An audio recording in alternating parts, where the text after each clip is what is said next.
Selamat pagi anak-anak semua. Pagi, Bu. Pagi, Bu. Salam sejahtera buat kita semua.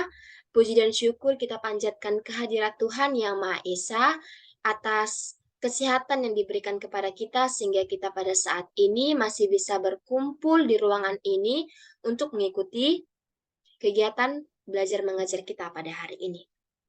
Nah, sebelumnya Ibu mau memperkenalkan diri dulu. Nama Ibu Delicia Francisca Simamora. Di sini Ibu akan mengajar kalian siswa kelas 11. Kita di sini kali ini kita akan membahas materi bab 1 yaitu mengenai harmonisasi hak dan kewajiban asasi manusia dalam perspektif Pancasila.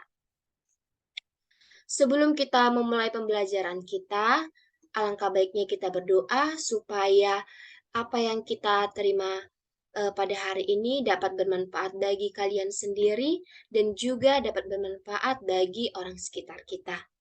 Di sini siapa ketua kelasnya, Nak? Saya, Bu. Baik, kepada Ananda Arinadita dipersilakan untuk memimpin doa kita. Baik, kepada teman-teman dan Ibu guru, sebelum kita memulai pembelajaran kita, ada baiknya kita berdoa menurut agama dan kepercayaannya masing-masing. Berdoa dimulai.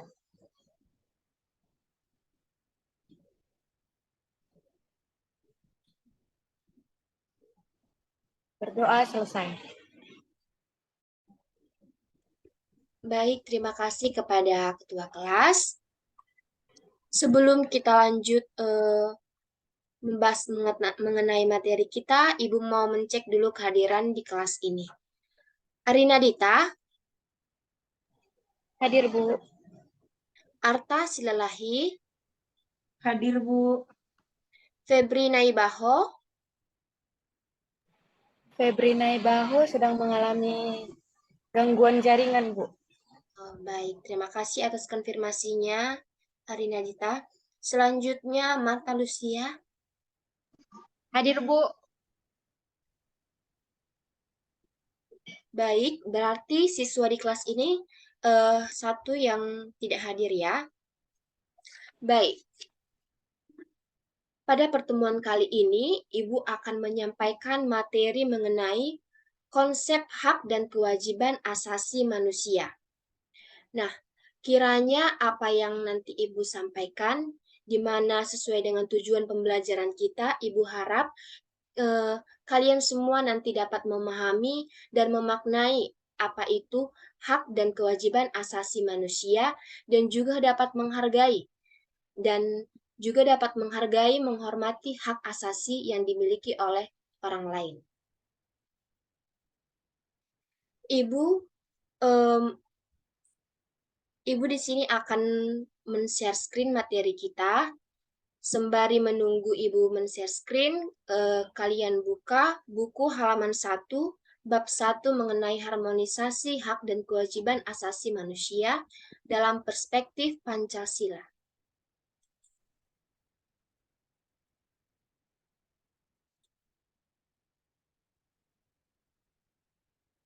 Nah, apakah sudah kelihatan? Nanti apakah bisa? Apakah sudah kelihatan? Belum, Bu. Sudah, Bu.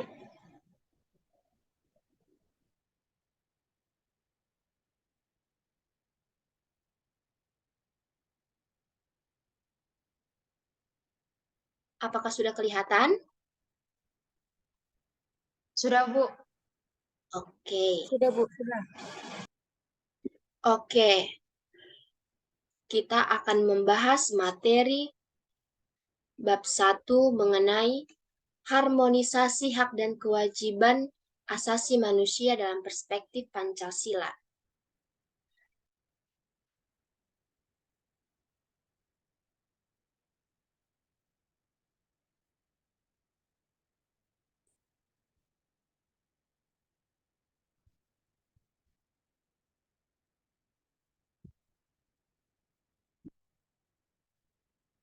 Pada pertemuan kali ini kita akan membahas mengenai konsep hak dan kewajiban asasi manusia terlebih dahulu. Apakah kalian ada yang mengetahui apa itu hak? Coba, ada yang mengetahui apa sih pengertian dari hak? Ada, Nak? Saya, Bu. Ya, kepada Marta dipersilahkan. Pengertian hak itu, Bu, yaitu sesuatu yang diberikan kepada seseorang sesuai dengan kewajiban yang dia lakukan. Ya, betul sekali. Terima kasih, Marta. Hak merupakan sesuatu yang mutlak yang dimiliki oleh manusia sejak lahir. Mungkin langsung saja kita masuk ke pembahasan mengenai makna hak asasi manusia.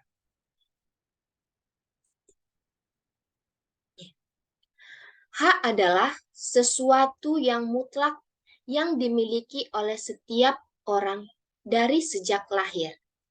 Jadi, hak bersifat mutlak dimiliki setiap orang dari sejak lahir sebagai anugerah dari Tuhan Yang Maha Esa. Setiap orang tentunya memiliki hak. Ada bermacam-macam hak. Hak untuk hidup, hak untuk bersuara, hak untuk mengeluarkan pendapat, hak untuk beragama, hak untuk berpartisipasi dalam masyarakat. Banyak hak yang dimiliki oleh setiap orang. Kemudian kata yang kedua yaitu asasi.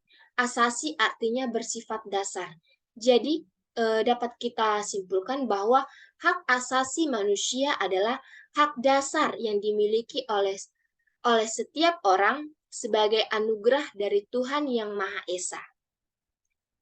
Selanjutnya, menurut Undang-Undang Republik Indonesia Nomor 39 Tahun 1999, bahwa hak asasi manusia adalah seperangkat hak yang melekat pada hakikat dan keberadaan manusia sebagai makhluk Tuhan Yang Maha Esa dan merupakan anugerahnya yang wajib dihormati, dijunjung tinggi, dan dilindungi oleh negara, hukum, pemerintah, dan setiap orang demi kehormatan serta pelindungan harkat dan martabat manusia.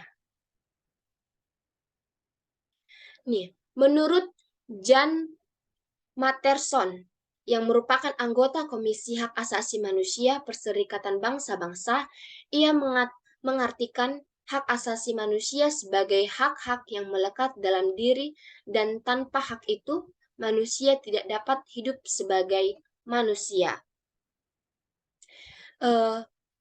Ibu mau tanya nih, tadi sudah Ibu jelaskan mengenai apa pengertian hak, yaitu hak dasar yang dimiliki oleh setiap orang sejak dari lahir sebagai anugerah Tuhan Yang Maha Esa. Ibu mau tanya, coba kalian sebutkan hak kalian sebagai anggota masyarakat. Siapa yang tahu?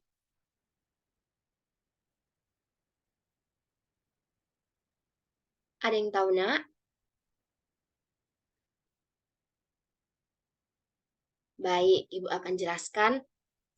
Contoh dari hak kita seperti kalian sebagai anggota masyarakat. Sebagai anggota masyarakat, kalian berhak mendapatkan perlindungan hukum sesuai dengan ketentuan pada Undang-Undang Dasar. Hak kalian sebagai anak,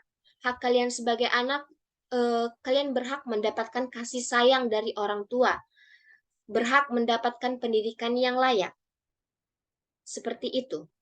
Kemudian kita akan masuk kepada hakikat hak yang disampaikan oleh Jan Matterson tadi. Ada dua, yaitu hak asasi manusia merupakan hak alamiah yang melekat dalam diri setiap manusia sejak ia dilahirkan ke dunia. Arti dari hak alamiah yaitu bahwa hak yang sesuai dengan kodrat manusia sebagai insan merdeka yang berakal budi dan berperi kemanusiaan. Kemudian yang kedua yaitu hak asasi manusia merupakan instrumen atau alat untuk menjaga harkat dan martabat manusia sesuai dengan kodrat kemanusiaannya yang luhur. Adapun ciri-ciri dari hak asasi manusia yaitu yang pertama hakiki. Hakiki maksudnya di sini bahwa hak asasi manusia ini sudah dimiliki oleh setiap orang sejak ia dilahirkan. Yang kedua yaitu ciri universal. Artinya bahwa hak asasi manusia ini berlaku untuk setiap orang. Kemudian yang ketiga, tidak dapat dicabut. Artinya bahwa hak asasi manusia yang dimiliki oleh setiap orang tidak dapat dicabut dan dirampas oleh orang lain. Dan yang keempat yaitu tidak dapat dibagi. Artinya bahwa hak asasi manusia yang dimiliki oleh setiap orang bebas bebas memiliki hak dalam ekonomi, hak dalam politik, hak dalam sosial, budaya, dan sebagainya. Mungkin itu dari ciri-ciri khusus hak asasi manusia. Selanjutnya kita masuk kepada bagian makna kewajiban asasi manusia. Nah, di sini sudah Ibu paparkan dua gambar dari contoh kewajiban asasi manusia.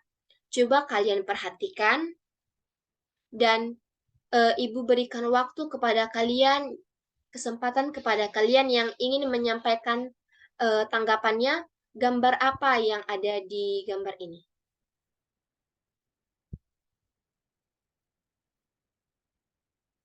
Ada yang memberikan pendapat? Dipersilahkan anak-anak.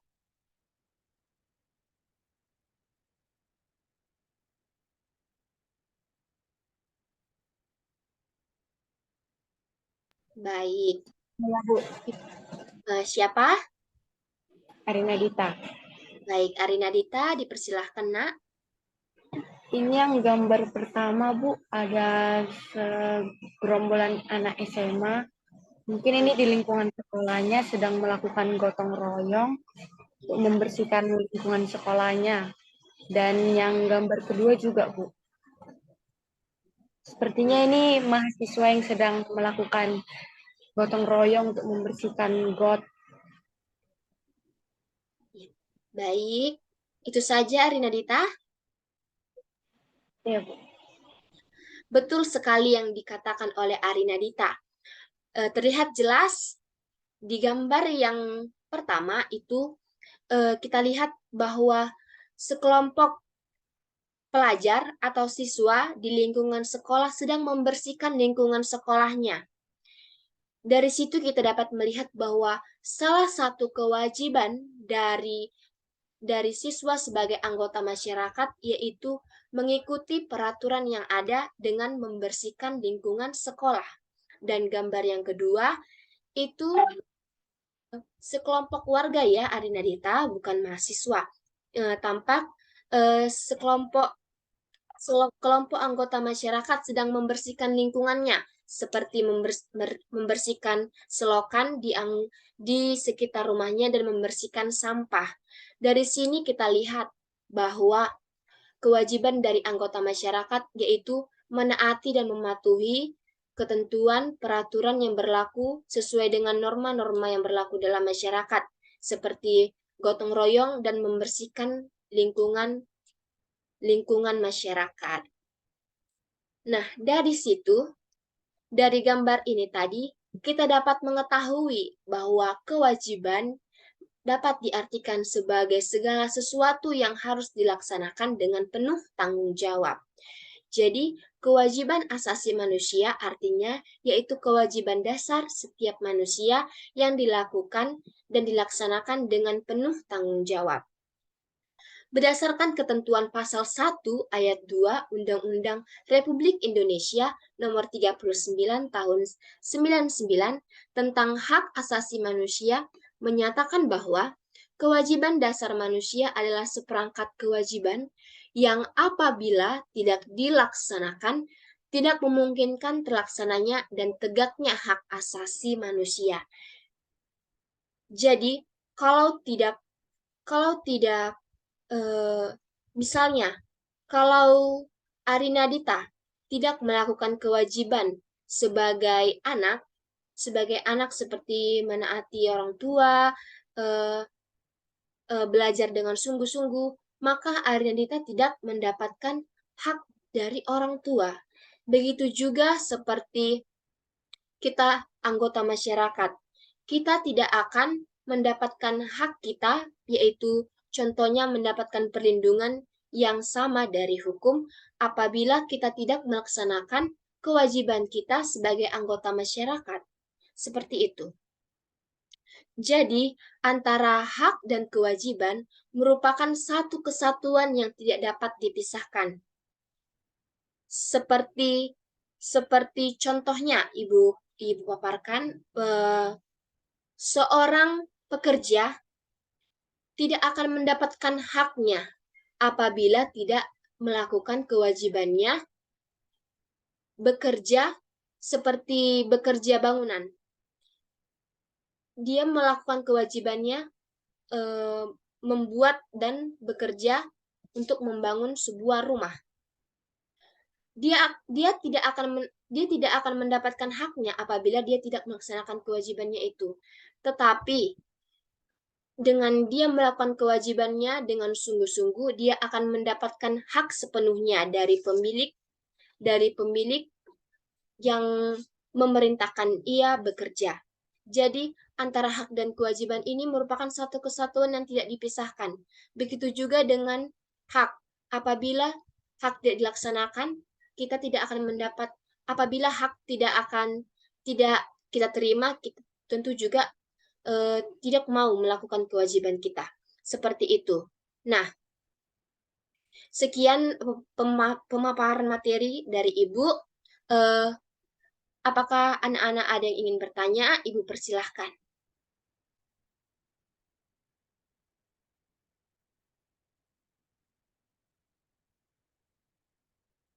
Apakah ada yang ingin bertanya?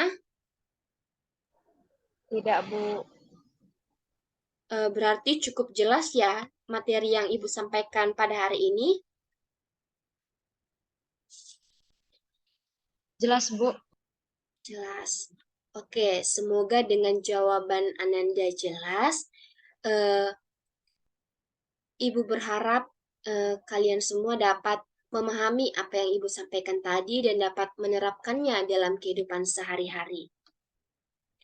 Nah, dari pemaparan materi yang Ibu jelaskan tadi, dapat Ibu ambil kesimpulan untuk kita sama-sama mengerti bahwa hak asasi manusia merupakan seperangkat hak yang dimiliki oleh setiap orang sejak ia dilahirkan sebagai anugerah dari Tuhan Yang Maha Esa. Kemudian, kewajiban asasi manusia yaitu kewajiban yang harus dipertanggungjawabkan.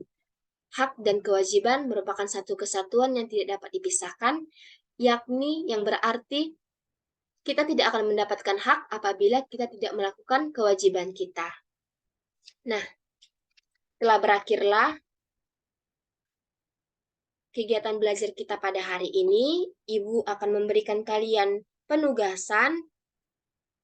Ibu akan memberikan tugas mandiri 1.1 pada halaman 7. Tugas itu dikerjakan di buku latihan dan dikumpulkan minggu depan ya, Nak. Oke, Bu. Sudah paham? Oke, baik. Terima kasih. Terima kasih telah berakhirlah proses belajar mengajar kita pada hari ini. Kiranya kita tetap semangat untuk melanjutkan aktivitas dan kegiatan belajar kita untuk selanjutnya. Ibu akhiri dengan mengucapkan selamat pagi untuk kita semua. Pagi, Bu. Pagi, Bu.